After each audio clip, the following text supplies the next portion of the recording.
Hello everyone. Today I'm going to be reading The Boy Who Cried Wolf.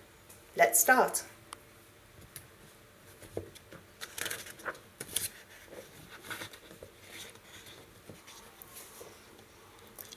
There was a young boy who lived in a village. He wasn't very old, but he had an important job. He was a shepherd, and his job was to guard the village's sheep from danger. The shepherd boy also had to make sure the sheep got plenty of food. Every day he took the sheep to a nearby village. The villagers trusted him to take good care of the sheep by himself. The shepherd boy wasn't really all alone. The village people worked nearby. If a wolf ever did attack, the people could run to the rescue. The villagers counted on the shepherd boy to do his job. They never felt like they had to check on him. They trusted him.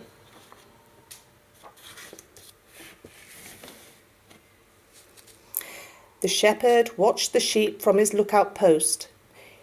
He could also see the people hard at work. Some days they worked at their jobs in the village. Sometimes they did other chores. For the shepherd boy, every day was the same. He looked at the sheep. They looked the same every day. Then he looked at the forest. It looked the same too. In his whole life, the boy had never seen a wolf come near the sheep. In fact, he had never even seen a wolf. Some people told stories of hearing wolves howl in the forest. The boy had never heard any howling. Sometimes he even wondered if there were really any wolves.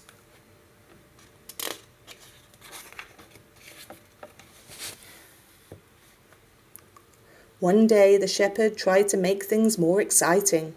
He thought, maybe I can play some games with the sheep.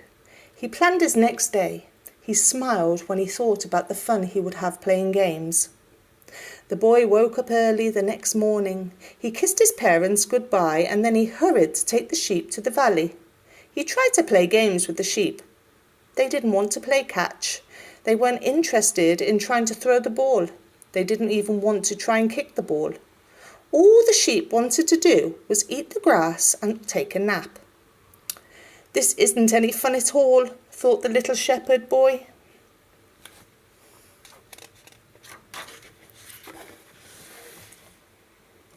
The shepherd boy walked slowly back to his lookout post. He could tell the wind was blowing because it made the treetops move. I wonder, he said, thinking out loud, what is on the other side of those trees? The boy smiled to himself. Would it be so bad to pretend there was a wolf? He thought this would be a good joke. As the sheep ate the grass, he cupped his hand by his mouth and shouted, "Wolf! Wolf! A wolf is stealing the sheep! Come help me!" All the village people stopped what they were doing and they ran to scare off the wolf. When they got there, they were very confused.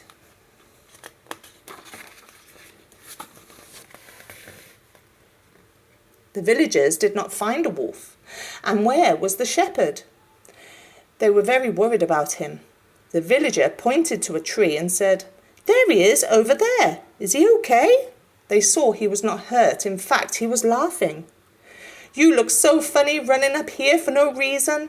This was a great joke," laughed the boy. The villagers did not laugh.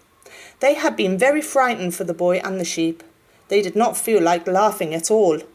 They shook their heads and said, "We have to get back to work now. We don't have time for pranks." The shepherd boy hardly heard a word they said. He was laughing so hard.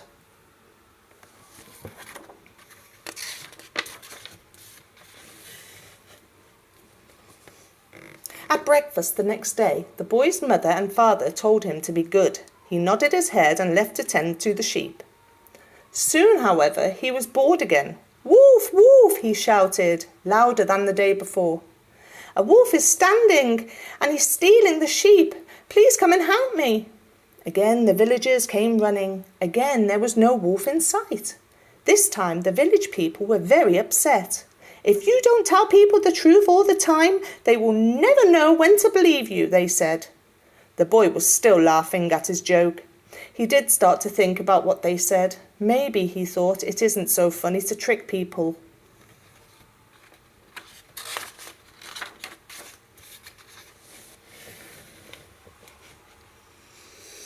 On the other side of the trees, a wolf had seen everything. When the shepherd reached his post, the wolf began stealing the sheep. The shepherd couldn't believe it. It was a real wolf. He called out, "Wolf, wolf, a wolf is stealing the sheep." He waited for the villagers to come running. No one did. They weren't going to fall for that trick again. This time, though, it was no trick. The boy tried yelling for help again, but no one came. He could only watch as the wolf ran off into the forest with all the sheep. This time, the only one laughing was the wolf.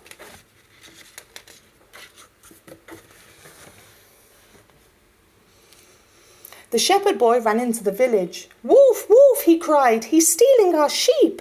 "I bet," said one villager. "I can't believe that boy is trying to make fools out of us again." "Well, he's not going to make a fool out of me," said another villager. "I don't believe him." Finally, the shepherd boy stopped running. "I'm telling the truth this time," he said. "There really is a wolf in the valley and he really is stealing the sheep. You've got to believe me." The villagers came and looked at the boy.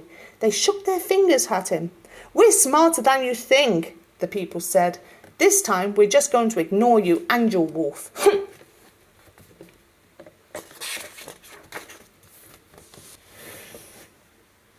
The shepherd boy then knew no one would believe him. He sadly walked back to his lookout.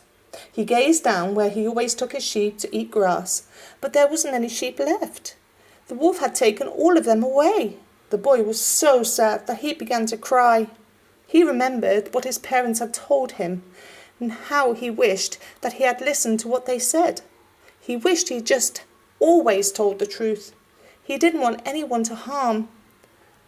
He didn't want any harm to come to the sheep because he didn't tell the truth.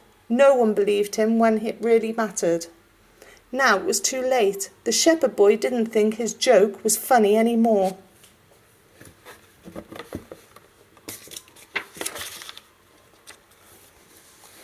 Sincerity. The shepherd boy learned the hard way about the importance of being sincere. When he played tricks on the villagers, he paid a big price for a small joke. As much fun as it is to laugh, there is also a time to be sincere. If you were one of the villagers, would you know when to believe the shepherd boy? How do you think it felt to be tricked? What are ways you can be sure people know you are telling the truth? You think about that, everyone. Thank you for watching. Goodbye, stars.